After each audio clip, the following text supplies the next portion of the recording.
వంశీ చెప్పు ఈ సినిమా కథ గురించి. అసలు కొంచెమన్నా లీక్ చేస్తారేమో ఎవరన్నా అంటే ఎవరూ చేయట్లేదు, కొంచెం మా వాళ్ళ కోసం.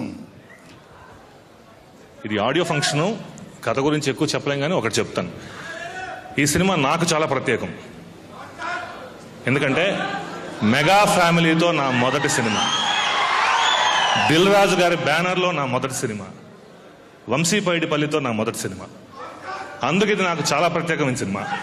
దానికి తోడు అల్లు అర్జున్ గారు కూడా ఇందులో కలిసి ఉంటాం.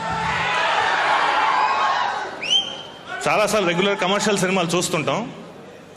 నేను ఇప్పటిదాకా అయితే ఇంత మాస్ కథ రాయలా. హీరో ఇంట్రొడక్షన్ ఉంటుంది, చాలా పవర్ఫుల్గా ఉండాలని చూస్తాం. ఈ సినిమా మీరు చూస్తుంటే రీలుకి చప్పట్లు కొడుతూనే ఉంటారు. ఆల్రెడీ ఫస్ట్ హాఫ్ చూసి చెప్తున్నా, ఎగ్జైటింగ్గా ఎక్కువ మాట్లాడకూడదు కానీ ఆపుకోలేక చెప్తున్నా. నేను ఫస్ట్ హాఫ్ చూసేసాను. ఇంటర్వెల్కి మీరు ఎన్ని ఏళ్ళు వేస్తారో, ఏం చేస్తారో, ఈ సినిమా ఎన్ని రికార్డులు బద్దలు కొడుతుందో నేనైతే ఊహించలేను. This is going to be a చాలా పెద్ద పెద్ద బ్లాక్ బస్టర్ ఫిల్మ్ ఇది. వంశీ పైడిపల్లి మొదటిసారి పనిచేశాను కానీ ఒక పని రాక్షసుడు.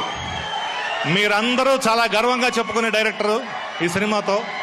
మెగా ఫ్యామిలీలో ఈ సినిమా పనిచేసిన దానికి చాలా ఆనందపడుతూ థ్యాంక్ యూ వెరీ మచ్.